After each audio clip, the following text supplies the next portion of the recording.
Good morning. Got a little bit of a storm coming in this morning, so I'm going to try to catch that sunrise cast against those giant clouds. Thank you for being with me. I'm going to move it slightly here. If it gets loud, I'll have to roll up the window. There's a beautiful storm.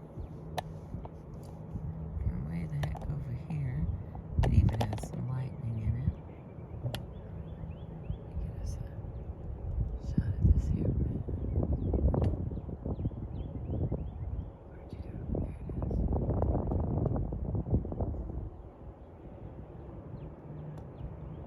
it is. Thank you for being with me.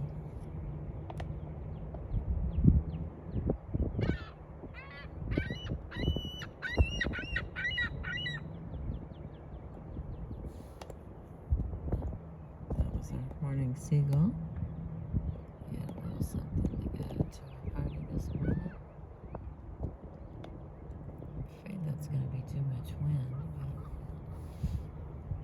but let's see what happens.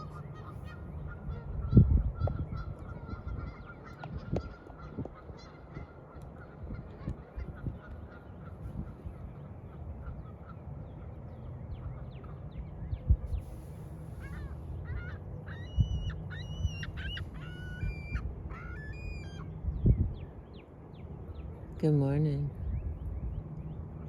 I didn't bring food. I'm not one of the black vehicles that brings the food. I come here to make noises.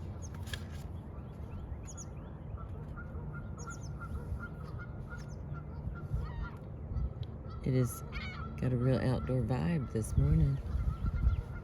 All right. Today we're going to continue with chapter 10.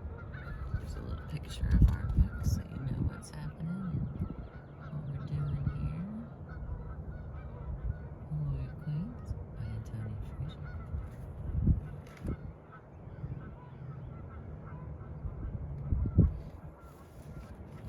Alright, chapter 10. England's Domina. On bier lay King Henry, on bier beyond the sea, and no man might rightly know who his heir should be. Okay, I'm gonna just show you this so you can see like what I'm talking about. Okay, so look here. Alright, so we can do this, hang on. Like these letters. That looks like a B, and then a B, and then the bottom one is heir. So if I'm wrong, then it's on heir lay King Henry, on heir beyond the sea, and no man might rightly know who his heir should be. Yeah, that's my point. Even in English, sometimes it's squirrely. All right, that was by Piers of Langtoft on the death of Henry I. He wrote it in 1135. In 1114, the year before the death of the Grand Contessa Matilda of Tuscany, there took place the May and December marriage of an English princess to the German Emperor Henry V. The girl herself, who was variously known as Matilda or Maud, but owing to the plethora of Matildas in this period, will be here generally described as Maud, was a mere 12 years old, having been betrothed and sent to Germany 4 years before. Her bridegroom, nearly 20 years older, was a veteran of many a military campaign and military struggle. He had taken part in the prolonged investiture arguments with the Pope, and had actually enforced the abdication of his father, Henry IV, scourge of the Countess Matilda, for his death in 1106. Alright, I'm going to have to roll this back up. What I know about how not going to enjoy that when I replay it. All right.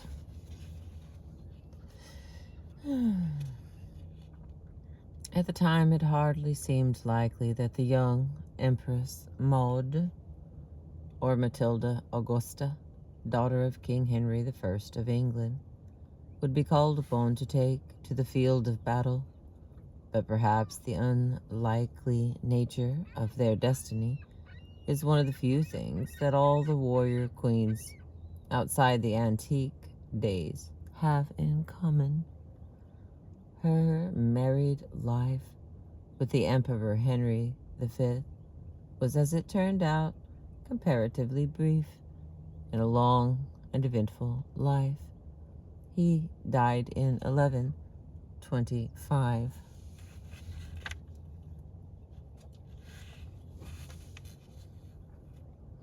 Nevertheless, Maud's youth, at the moment of her transference from the royal English court of her powerful Norman father to the imperial court of Germany, ensured that these were formative years. The emperor sent away her English attendants. There were to be no Scottish Marys, as would escort the infant Mary, Queen of Scots, to France, and he had Maud carefully instructed in the German language and customs. Some of the apparent haughtiness of which, as we shall see, the Empress Maud was to be later accused, must have sprung from these early experiences. Working upon a naturally strong character, it is noteworthy indeed how many of these female descendants of William the Conqueror show a vigor and even guts worthy of their great progenitor, starting with his strong-minded and intelligent daughter, Adela of Blois. Here was a girl who was crowned in Germany, for she was in her teens, and whose official title was Queen of the Romans. Yet at the time, Maud, having a natural outlet for her energies by contemporary standards for females, in her position as consort to the emperor, secured nothing but golden opinions. To her German subjects, she was the good Matilda, a description which would have had an ironic ring to many of those English upon whom she attempted to lay her rule. In the course of her prolonged marital martial dispute for the crown with her cousin Stephen, during that English period known as the Anarchy. It was the death of Maud's brother, William, in 1120, drowned in the tragedy of the White Ship, which brought about the first stage in her transformation. The Empress Maud was now the only surviving legitimate child of Henry I, since Henry's second marriage to Adeliza of Louvain was to be childless, although he was to have more than 20 bastards. The death of Maud's husband, the Emperor Henry, leaving her also childless, and thus without stake in Germany, brought about the second stage. The Empress now returned to the court of her father, and Henry now set about making Maud his heiress, with all the considerable energy still at the forceful old king's command.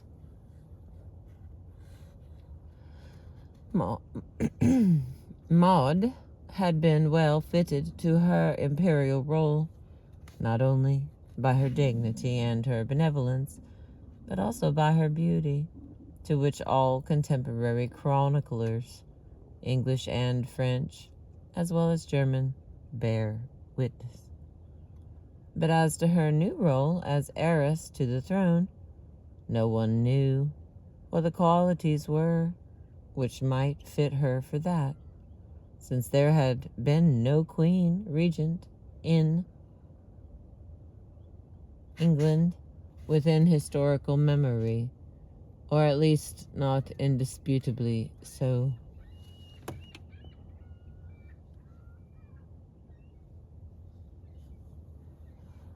Still a lot of complaining going on by the seagulls.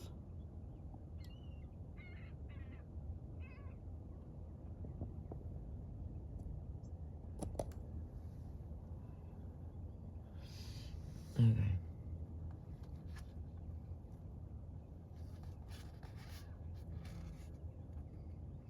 What precedents were there for a female ruler? There were some, but Boadicea was not among them. It had been mentioned in the previous chapter that the name of Boadicea had vanished from the written records in England and would not reappear for several hundred years. We cannot, of course, know about folklore. It is true that Gildas, the 6th century monk who defended Roman Britain in order to excoriate against the degraded rulers of his own day, offered his own version of the events of the British Revolt 500 years earlier. It was not a flattering one. He did not name the war leader of the Iceni, but termed her the deceitful lioness, who put to death the rulers they, the Romans, had left in Britain to unfold more fully and to complete the enterprise of the Romans. Nor did Gildas allow those crafty foxes, the Britons, any credit for the courage of their attack or for their bravery against the Roman counterattack. On the contrary, he described them as having offered their necks to the sword, stretched out their hands like women to be bound. This double insult, both to the Britons and to the sex which had produced Boadicea, was, as we have seen also historically, quite inaccurate. Bede and Nennius both referred briefly to the revolt, without mentioning Boadicea or indeed any ruler of either sex.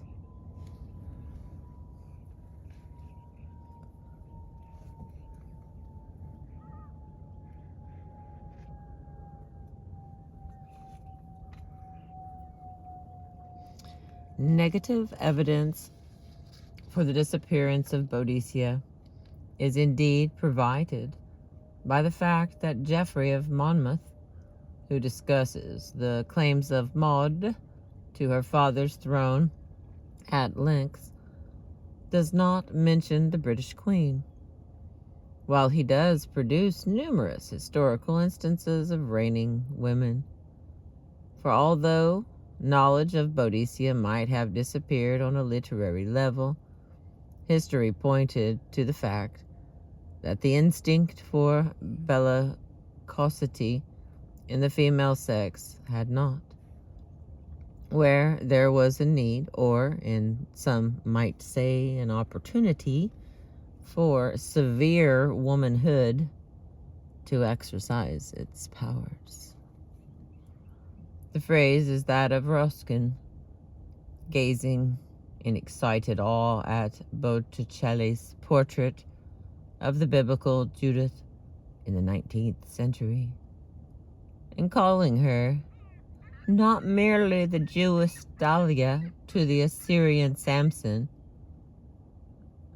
Delilah. Okay, wait a minute.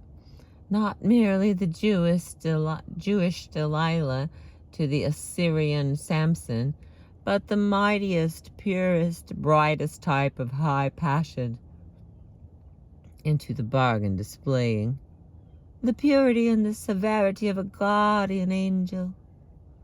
1,000 years earlier, the militant character of contemporary Judiths had caused no revulsion. The best-known example of a female exercising power before the time of Maud was King Alfred's eldest daughter. Oh, Lordy. Ethelfleda, whose marriage to Ethelred, earlman of the Mercians, led to the completion of the union of Wessex and Mercia, Mercia, under the West Saxon kings.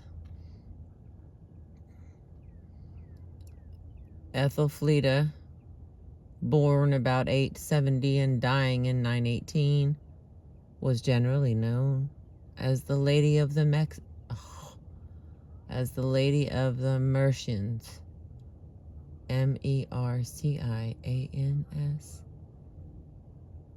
Mercians, Mercians,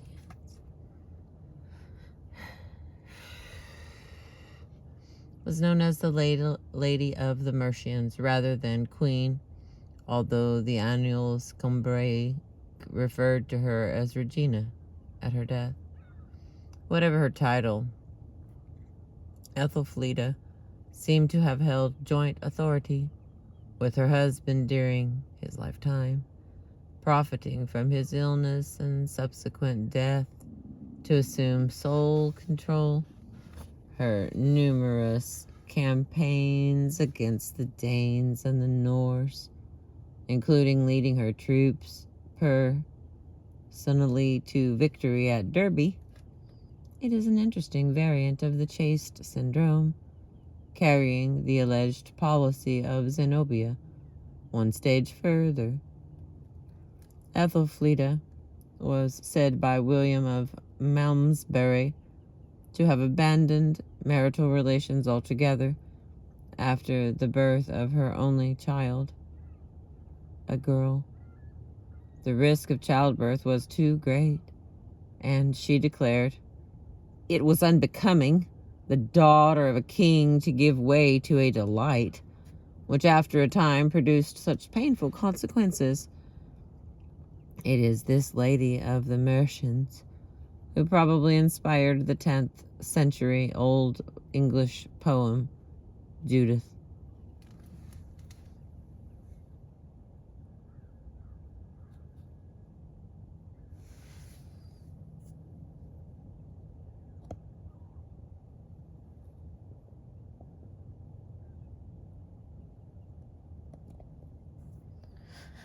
Okay. In this poem, Judith's severe womanhood is treated with a respect worthy of Ruskin. Judith herself is white and shining, noble and courageous. The poem also quite ignores the fact that the biblical Judith was actually a widow of Manasseh in order to concentrate throughout on her virginity.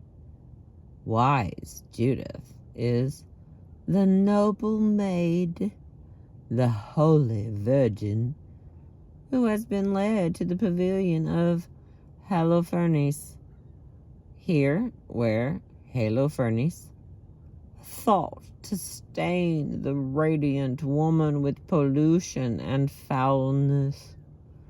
Judith was, in principle, saved by her belief and her trust in God. In practice, the Creator's handmaiden with curling tresses, the valorous virgin, was equipped with a gleaming sword, with which she struck off the head of the hostile foe. Judith ascribed the glory of all that to the Lord of hosts. As with the life of the Countess Matilda of Tuscany in the following century, there is a perceived connection between the purity of Judith and her severity.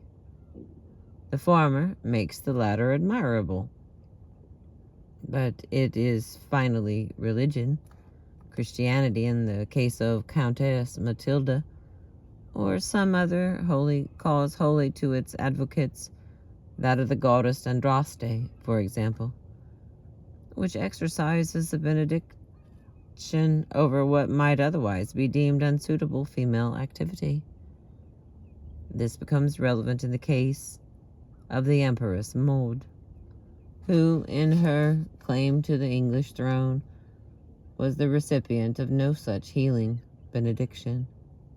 No holy war cry as, for example, "For St. Peter and Matilda," was appropriate to the lips of her followers.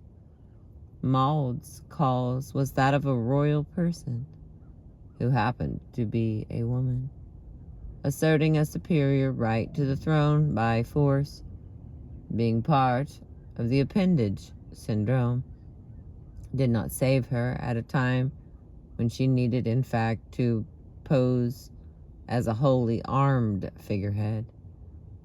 The result was a charge of overweening arrogance on the part of the daughter of Henry I, which the Pope's daughter Matilda never had to sustain.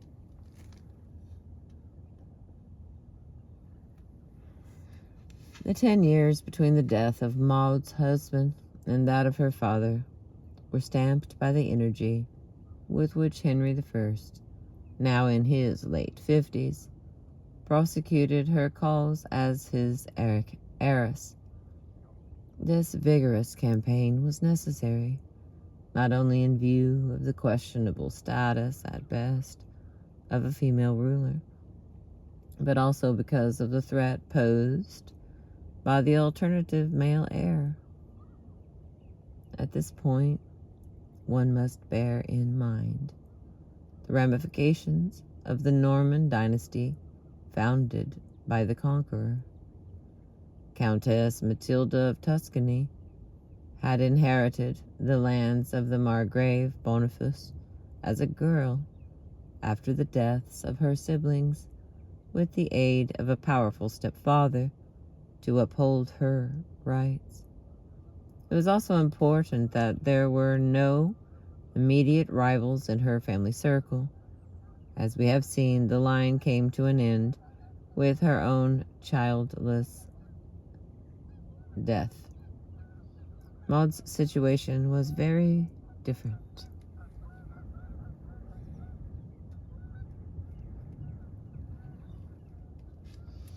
A number of elements went into the making of a king.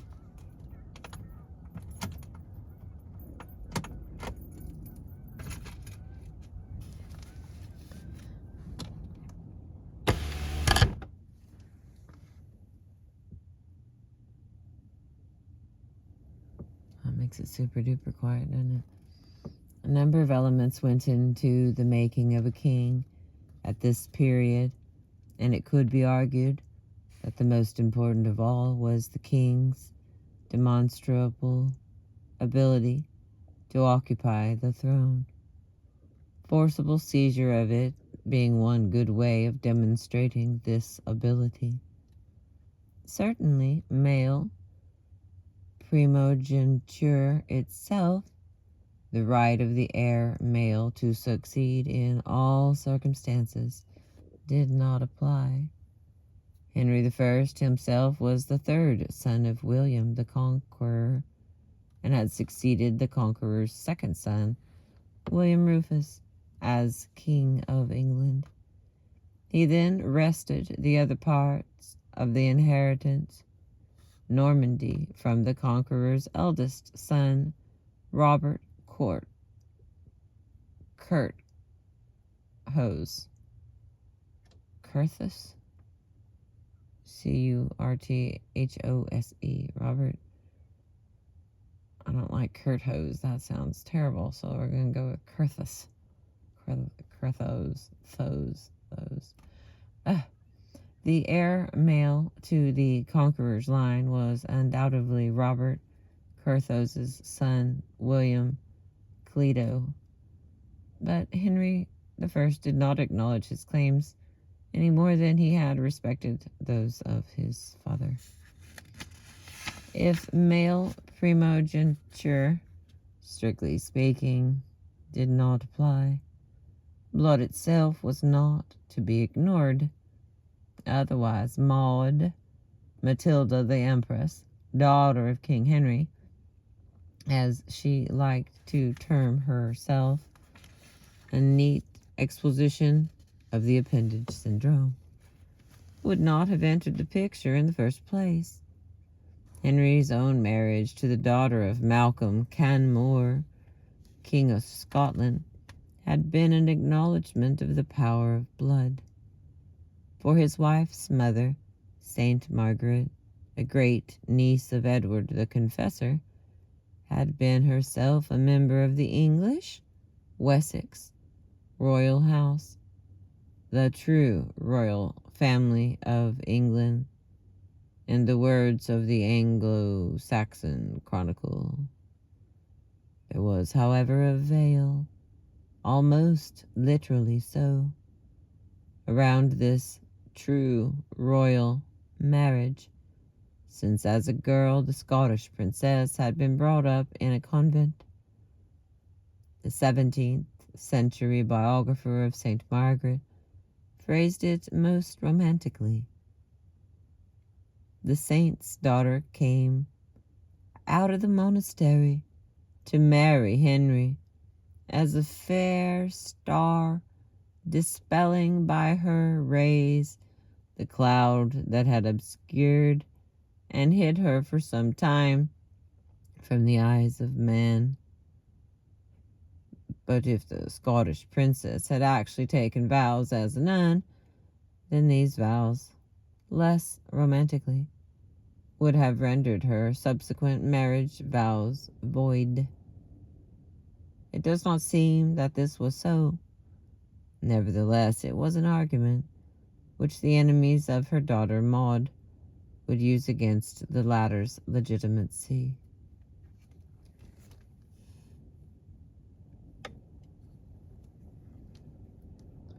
Meanwhile, there was another strong candidate for the English throne, Stephen of Blois, son of Henry's sister Adela, who had been brought up at his uncle's English court.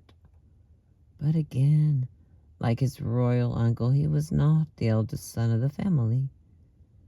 In the 5 years between the deaths of Henry's son and Maud's husband, it may have occurred to Henry to make Stephen his heir.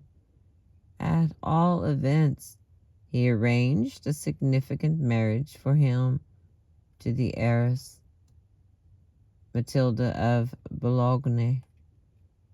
This Matilda could also claim descent from the true royal family of England, her mother being Mary of Scotland, another daughter to St. Margaret and Malcolm Canmore.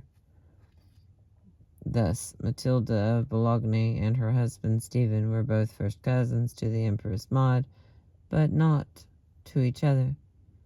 Matilda through Maud's mother and Stephen through Maud's father. Now, the widowhood of the Empress Maud meant that, in one of those swift dynastic transformations, Henry's only daughter became instantly marriageable. The joyful possibility of the continuance of his own line loomed before him. The king's first step nobles and ecclesiastics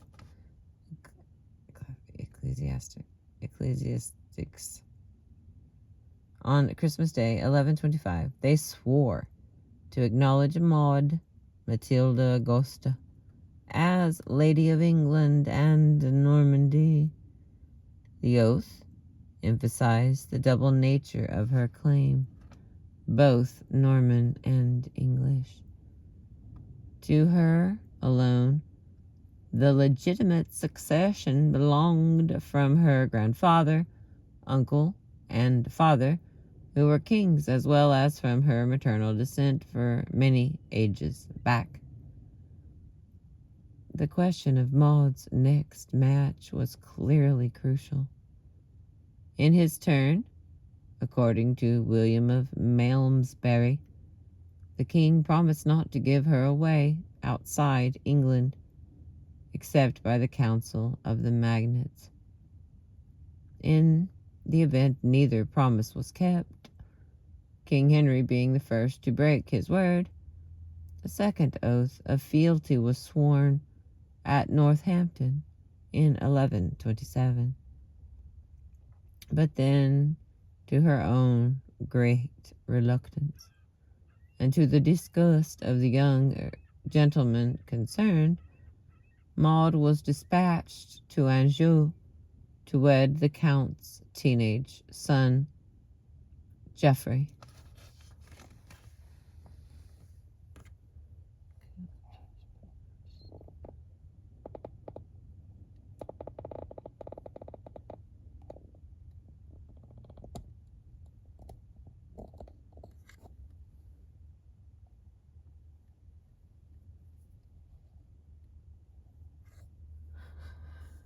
Okay, I hope that looks as good as it seems to look here. Part of the importance of Anjou to Henry was geographical. It lay next door to Normandy, and the king feared its counts. So coolly Henry bought off Angevin pressure with his daughter's hand. At the same time, the king may also have had his eyes on his son-in-law as his successor, an effective co-ruler with Maud. But from her point of view, to be Countess of Anjou was hardly a distinguished position for one who had been Empress of Germany and was born a Princess of England. Nor was the 10-year gap between the ages of the bride and bridegroom a good omen for this marriage of state. Maud, having been married to a veteran statesman as a child, was now linked to a boy. Understandably, she resented her altered status, life in this petty countdom. There was an initial separation. The couple were, however, reunited, and reunited most successfully in dynastic terms, for Maud produced 2 sons before her father's death in 1135, and 1 more in 1136. Whatever Henry's intentions towards Geoffrey, the ultimate prospect of a male succession obviously bolstered Maud's position as heiress. The eldest of these sons, the future Henry II, known then as Henry Fitz-Empress, was included in the 3rd oath of fealty sworn to Maud. But Maud was not present at her father's deathbed in Normandy, although he had in fact renewed his disposition of his crown to his daughter. Her absence gave her enemies the opportunity to pretend afterwards that he had disinherited her. The immediate situation on Henry I's death was summed up by a rhyme of Piers of Langstoff. On bier lay King Henry, on bier beyond the sea, and no man might rightly know who his heir should be. Look at there. We figured it out. When the coup d'etat by Stephen, resulting in his coronation in Westminster Abbey at the end of 1135, made it clear who that heir might rightly be, at least for the time being. As for the Archbishop of Canterbury, who crowned him, he absolved the nobles from their oaths of fealty to Maud on grounds of duress. Man, I tell you.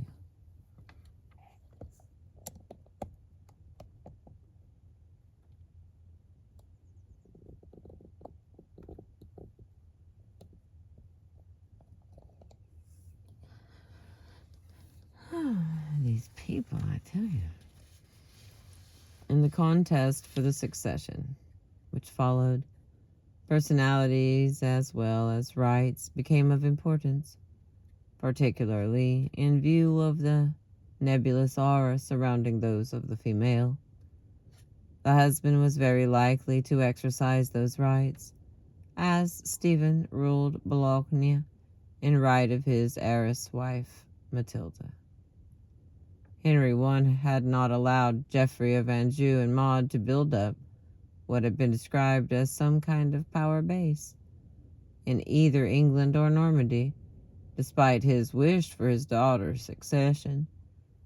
One possible solution to the English succession was to make the infant Henry Fitz-Empress king, but this had the disadvantage, from the point of view of the English and Norman baronage, of making Geoffrey as well as Maud regent. Stephen of Blois, on the other hand, 5 years older than his cousin Maud, was not only reputedly the handsomest man in Europe, but also unassuming, generous, and courteous, in the words of the Gesta Stephanie.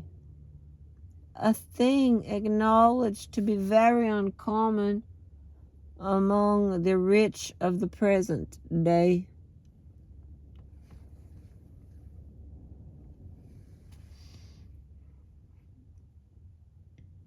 Maud's supporter, William of Malmesbury, gave the same picture. By his good nature and the way that he sat and ate in the company of even the humblest, he wrote, Stephen earned an affection that can hardly be imagined. Events would show a lack of iron in these agreeable soul. Stephen was kind as far as promise went, but sure to disappoint in its truth and execution.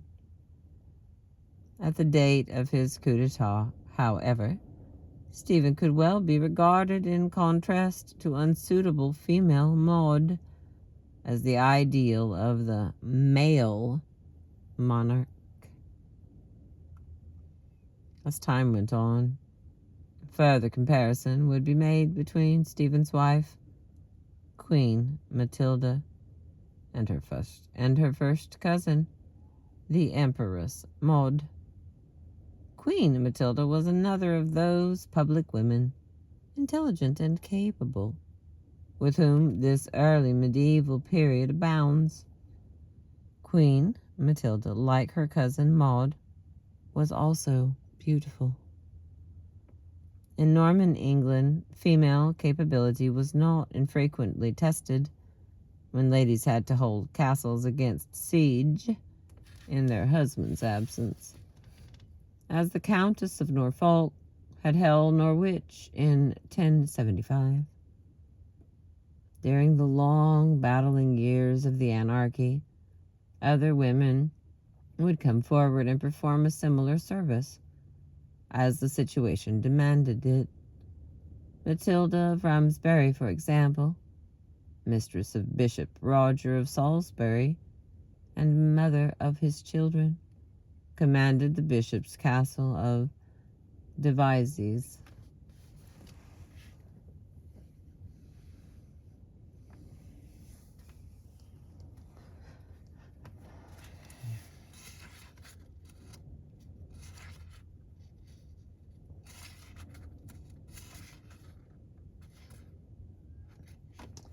looks like we have about 5 pages left, and I think I'm about to. So let's see what we can do here, friends. Okay, we're on page 159. Like the Empress Maud, Queen Matilda conducted sieges and defended castles. She first appeared in the field in 1136 and received the surrender of Derby.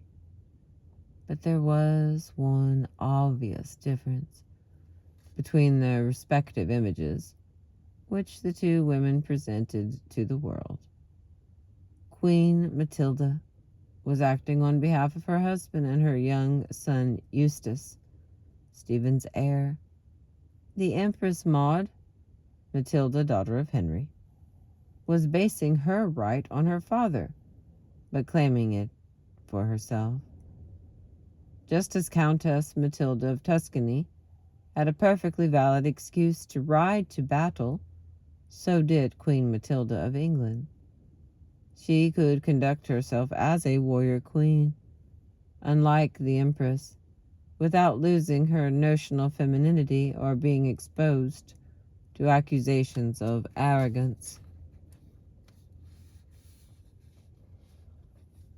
The comparison between Maud and Matilda reached its apogee in the 19th century in the reign of Queen Victoria, with Agnes Strickland's well-researched Lives of the Queens of England, which built on the presence of another queen upon the throne.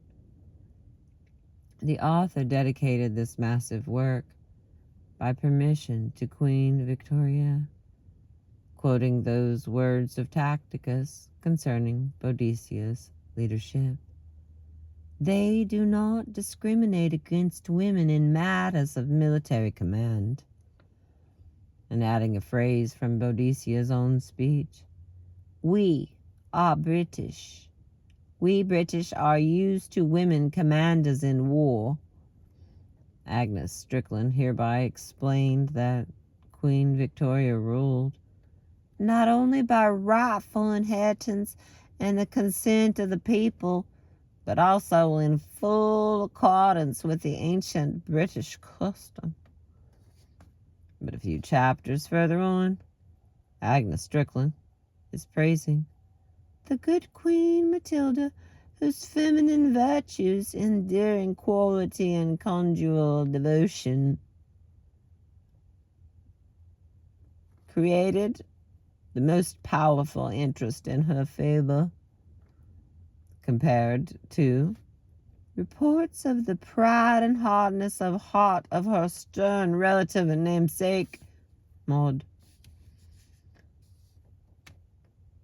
Above all, with a sublime awareness of any possible irony involved, Agnes Strickland commended Queen Matilda for avoiding all Amazonian display by acting under the name of her son. It was not an example that Queen Victoria inclines to follow with the future Edward VII. In his Historia Regum Britanniae, Geoffrey of Monmouth was, as has been noted, concerning to dredge forth numerous examples of female sovereignty in Britain's remote past. In his version of the story of King Lear, for example, the king's youngest daughter, Cordelia, reigned in Britain after the death of her father and husband. And Cordelia, now mistress of the helm of state in Britain, governed the kingdom in peace, that is, until her sister's sons rose up and took it in high dudgeon that Britain should be subject to the rule of a woman. He may have based the story on the adventures of an actual queen of Central Gaul, but as a matter of fact, the queen regent was not literally unknown in Europe at this period.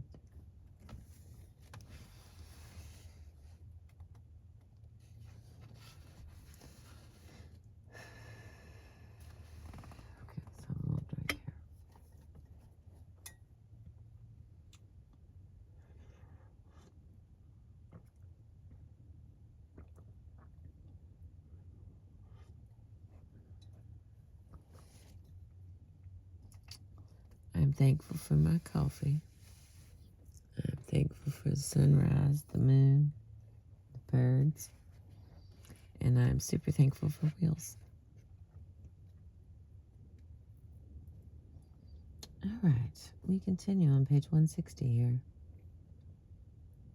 Queen Urraca of Aragon, who belonged to the generation older than Maud.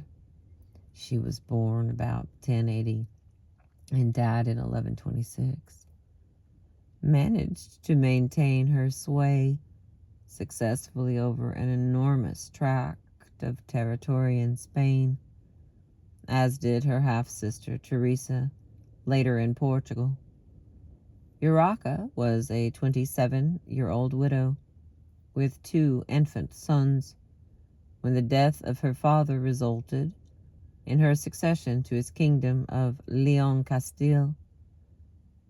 13 of her 17 years as queen were in fact to be spent campaigning against her boorish second husband, a king of Aragon, with a discouraging name to an estranged wife, of Alfonso the Battler, Battler. That is Battler. Alfonso the Battler. Among Urraca's qualities, however, was an ability to manage the system in which she found herself. It used to be thought that Urraca's policy decisions were the result of the advice of her supporter, Bernard, Archbishop of Toledo, or of her lover, the Count of Lara. Urraca's reputation as a warrior queen formed part of the Rossetti syndrome. She, too, was no holy figurehead. A recent study has, however, suggested that it was the queen herself, on the available evidence, who was very much in control. In particular, she showed herself adept at managing the question of her son's and heir's rights, calling him to her aid by having him crowned with her at exactly the right psychological moment. With Geoffrey of Anjou as a husband, this was not a solution which could immediately present itself to the Empress Maud. Significantly, it was in King Stephen's acknowledgment of Henry Fitz-Empress as his heir, following the fortuitous death of his own son Eustace in 1153, that the whole grisly matter of the anarchy and the English succession was to be finally settled. That, however, in September 1139, when the Empress Maud landed on the south coast of England in pursuit of her claims, was more than a decade and many a battle away. Joining forces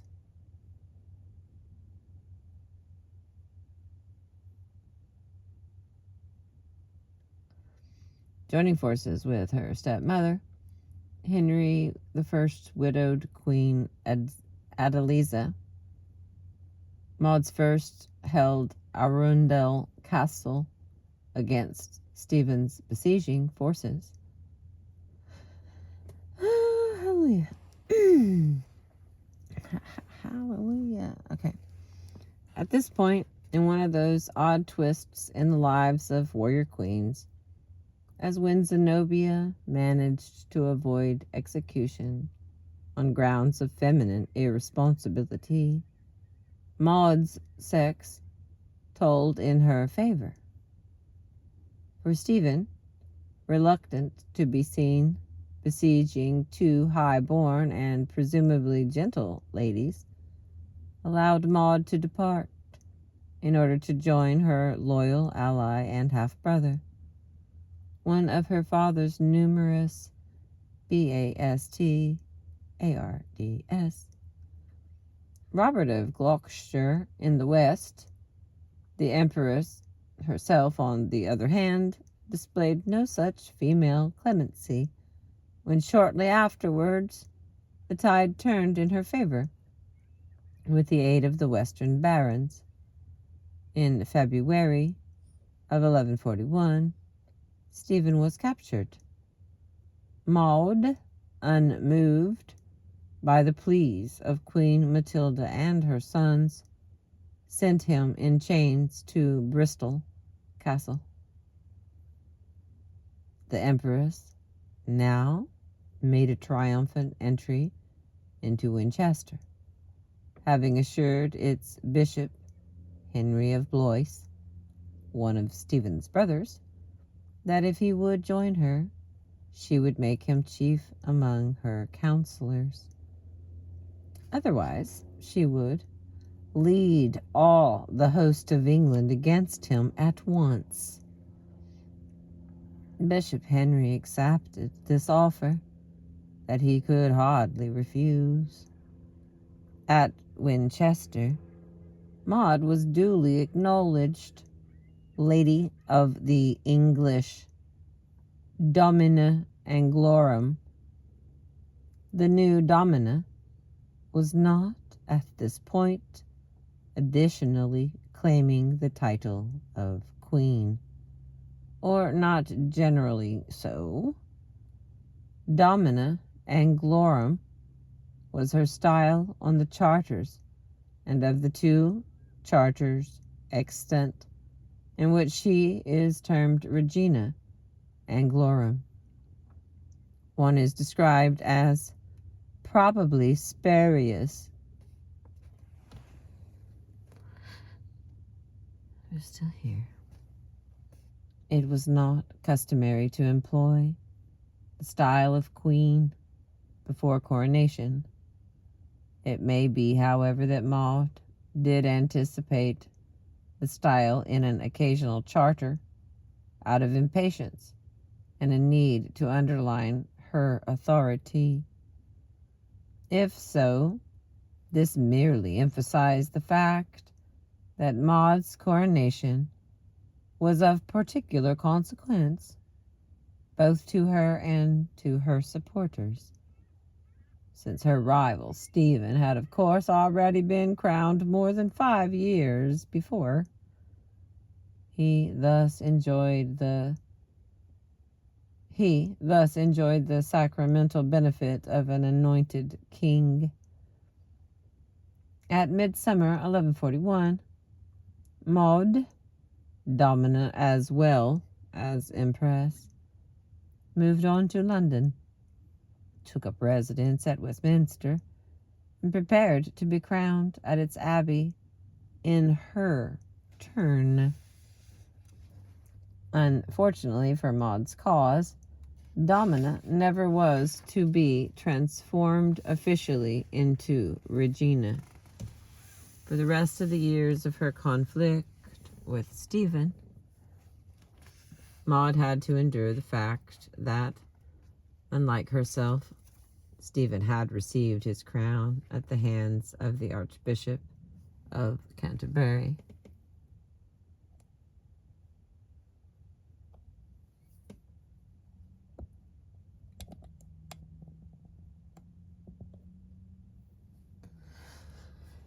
Okay, guys, we got 4 pages left. Stay with me, babies. Stay with me. This was no small advantage in this period, when an ill-defined notion of kingship jostled with respect for the church, a respect that the church, for one, was keen to see maintained. Repeated appeals to the Pope to ratify their claims were to be made by both contestants for the throne.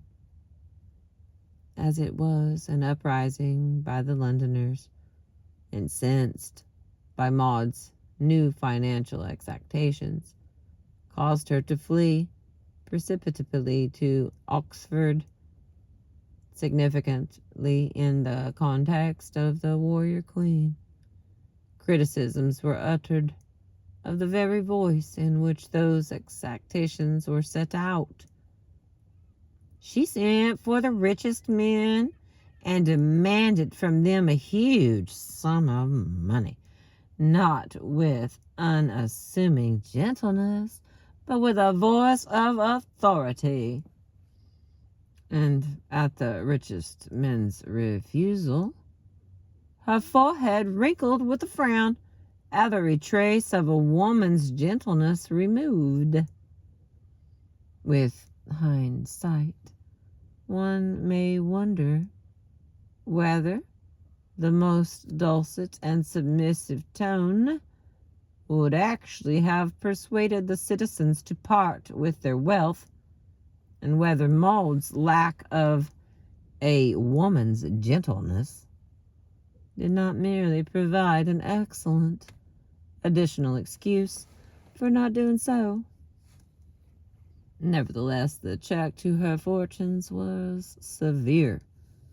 Maud now ran from the very banquet, a well-cooked feast, arranged on the eve of her coronation, as the enraged Londoners poured forth like thronging swarms from beehives. At the same time, Maud, no less than Stephen, was showing herself incapable of handling the restlessly self-seeking baronage of England, who took advantage of the prevalent anarchy to demand grants of land and other favors from each side in turn. It is to this period that the many accusations of Maud's arrogance and intractable temper belong. Arbitrary and headstrong in all she did, mightily puffed up and exalted in spirit, are some of the phrases used.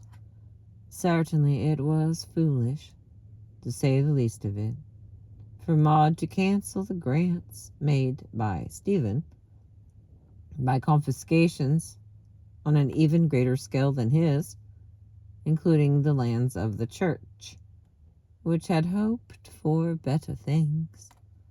Maud hardly endeared herself. It is notable that if Maud, the woman, was accused of being too harsh, Stephen, the man, was accused of being too soft. Both reproaches may well have been justified, but of course both reproaches were also, in truth, politically useful to batter away at the central royal authority, whoever was deemed to hold it. As for Maud, it could be argued that she was in an impossible position. On the one hand, the fighting blood of the conqueror and of the Saxon kings was said to flow in her veins, justifying her original claim to the throne despite her sex. On the other hand, if she tried to display herself as the strong monarch the situation demanded, for which this fighting blood certainly had equipped her, she was immediately accused of being proud and domineering. Any signs of royal strong-mindedness in Maud had a propaganda value for her enemies, just because she was a woman.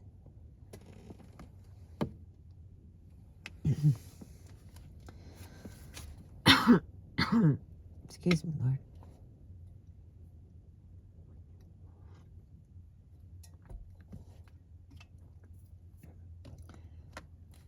As it was, one may doubt that either Maud or Stephen, or indeed any other monarch alive, excuse me, Lord. I did not take allergy medicine this morning. I sure didn't.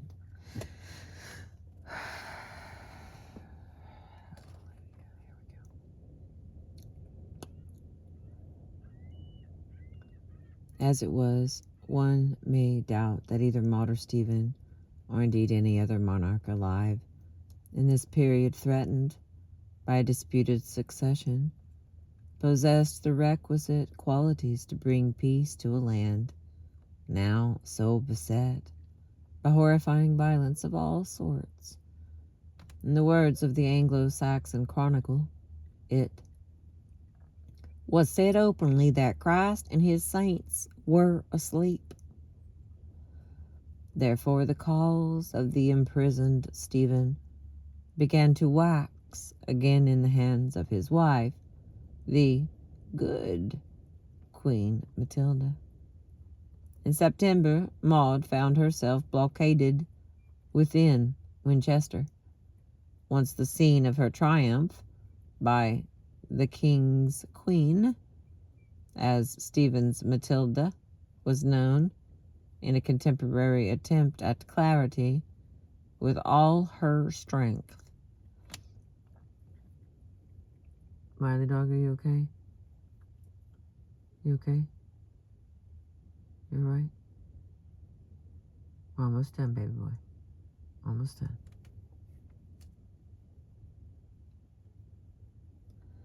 Thereafter, the calls of the imprisoned Stephen began to wax again. Wait a minute. Maud broke out with her vanguard, but after heavy losses had to flee as far as Devizes with only one follower. Here, Maud resorted to an even more desperate expedient to escape. She, in terror of pursuit and rightly recognizing the all-importance of her personal safety to her own side, remembering the blow which Stephen's imprisonment had dealt to his, Maud embarked on a macabre masquerade. It was dressed as a corpse, in grave clothes, and roped to a bier that Maud, once Empress of Germany, was finally carried into the secure town of Gloucester.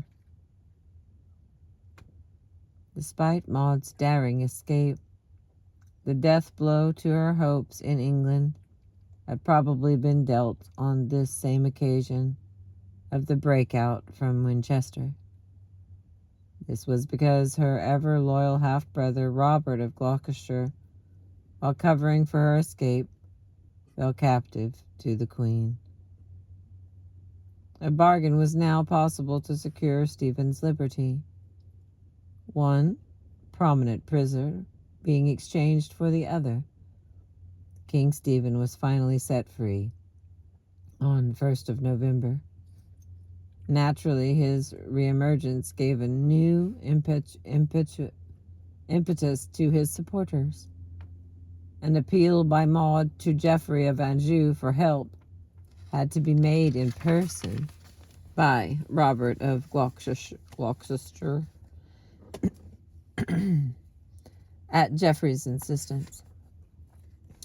And then, busy with his Norman invasion, the Count of Anjou merely sent his eldest son Henry as a pledge of support.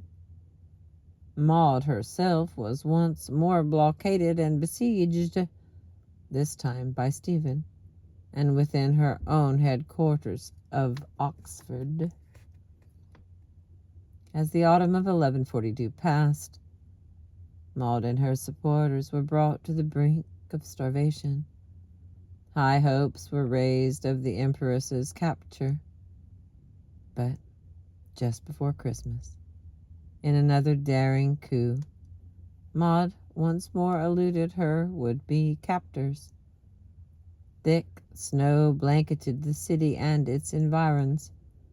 The surrounding river was frozen. Dressed all in white, with similarly white-clad attendants, Maud stole out of a small postern gate of Oxford Castle onto the surface of the ice-bound Thames, noiselessly and in their white garments virtually invisible. Maud's party were able to pass through Stephen's pickets, which were everywhere, breaking the silence of the night with the blaring of trumpets or the cries of men shouting loudly like so many ghosts. No sentinel challenged them.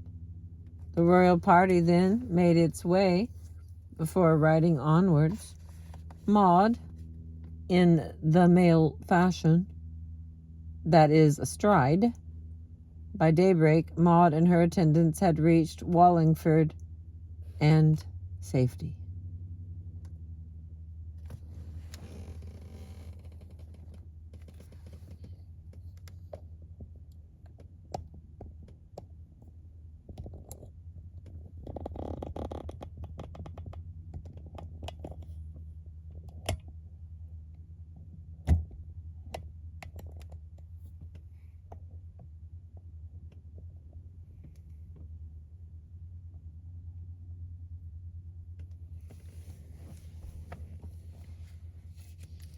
As the autumn of 1142 passed, Maud and her supporters were brought to the brink of starvation. Oh my goodness, did I read that already? Okay, there we go. Agnes Strickland ascribes this escape with an air of covert disapproval to female ingenuity. Whosoever the ingenuity was, quite possibly Maud's, it was certainly a remarkable feat, and has been rightly celebrated both in myth, where Maud is supposed to have let herself down by a rope from a tower, and in more accurate annals. William of Malmesbury, on the one hand, called it one of God's manifest miracles, and on the other hand praised Maud herself. Necessity sometimes discovers means and ministers courage.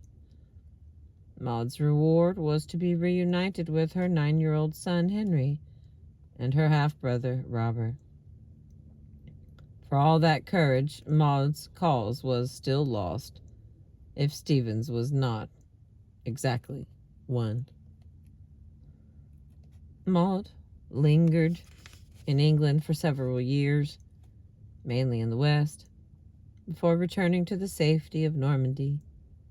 In any case, pressure was now upon the next generation to solve the state of anarchy by arms or treaty. With the agreement of Geoffrey, Maud increasingly allowed her eldest son to exercise her own rights of succession.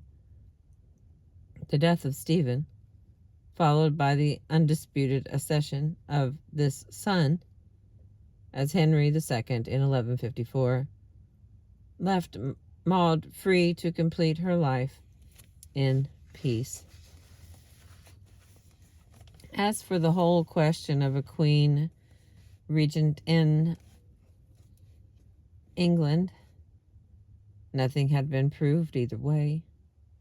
The fact that Henry II was manifestly ruling in the lifetime of his own mother, and yet his blood claim must have come through her, meant that the matter was left in abeyance. There it remained for the next 400 years until the death of Edward VI, the only son of Henry VIII, leaving only 2 Tudor sisters, Mary and Elizabeth, to succeed him, brought it sharply into question again.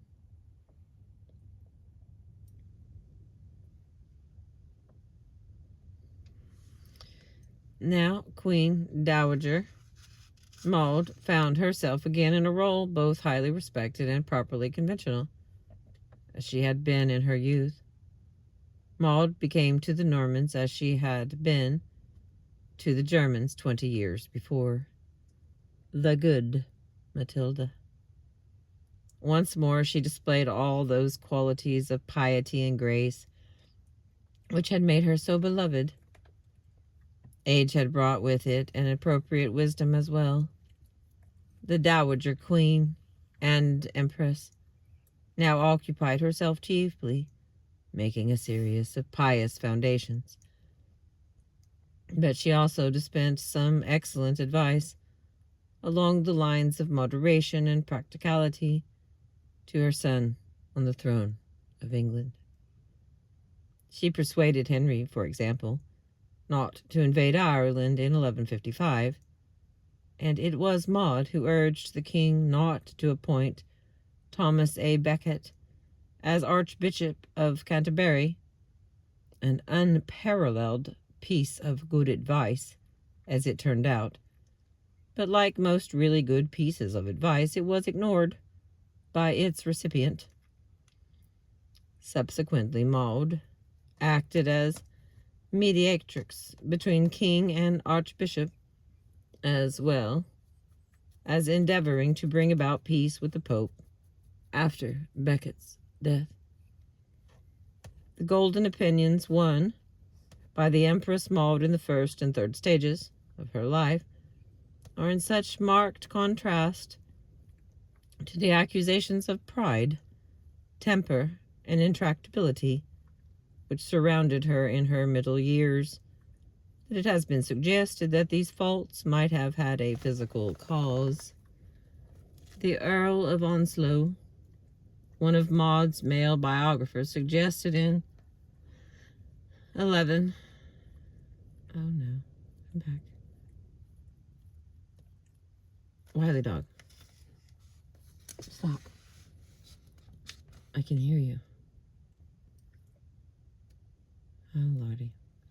Okay, we've got like 2 large paragraphs and then we're done. So if I lose you, I still appreciate you, and I'm desperately trying to get all of chapter 10. Here we go.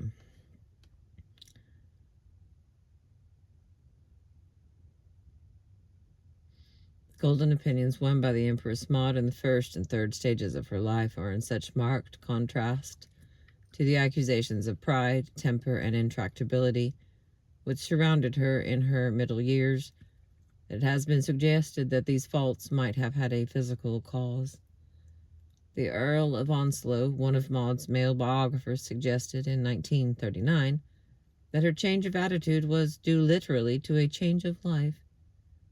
Maud was now in her 39th year on her arrival in England. She may have attained that time of life when physical conditions are apt to reach on the nervous system. This suggestion was, however, firmly refuted by her female biographer, Nesta Payne, in 1978, leaving aside the fact that 38 was early for the menopause even in the 12th century. She pointed out sensibly enough that not many women are seized with sheer folly at such times. It was surely close to the truth to suppose that Maud, first the child wife to an older man, then the reluctant wife of a boy, for all the formidable character that Godfrey of Anjou would later develop, saw an arrival in England, an opportunity to exert that independence for which, as Matilda the Empress, daughter of King Henry, she may have long secretly yearned. The other side to this independence was a tenacity and sheer steadfastness which must compel admiration. Think of her 2 remarkable escapes from the disinterested observer. But of course, none of the observers of the 12th century England was disinterested. Her character, and indeed her whole intervention, earned her universal abuse from those for whom it was politically awkward. It is true that Bishop Arnulf of Lesieux, her supporter, referred admiringly to Maud's intrepid spirit, which had nothing of a woman in it. Far more characteristic was the reaction of a contemporary chronicler and opponent. At the moment of her greatest triumph at Winchester, he referred to her scornful and arrogant air instead of the modest and gentle demeanor proper to her sex. Maud died in Normandy in 1167. Her epitaph referred to the 3 men sharing the same name who had dominated the passage of her life. 2 English kings, and a German emperor. Here lies Henry's daughter, wife and mother, great by birth, greater by marriage, but greatest by motherhood. It was, of course, an epitaph composed in the lifetime of Maud's son. Unlike the monument to Countess Matilda of Tuscany, which recorded her martial achievements, there was no mention in Maud's epitaph of that period, when she had battled her way across England in her own right as a warrior queen, or been acclaimed as Domina, the Lady of the English. And that was the end of page 166 and the end of chapter 10. Chapter 11 is next, Lion of the Caucasus. Yeah. Thank you for being with me. I know this one went long, but I appreciate you.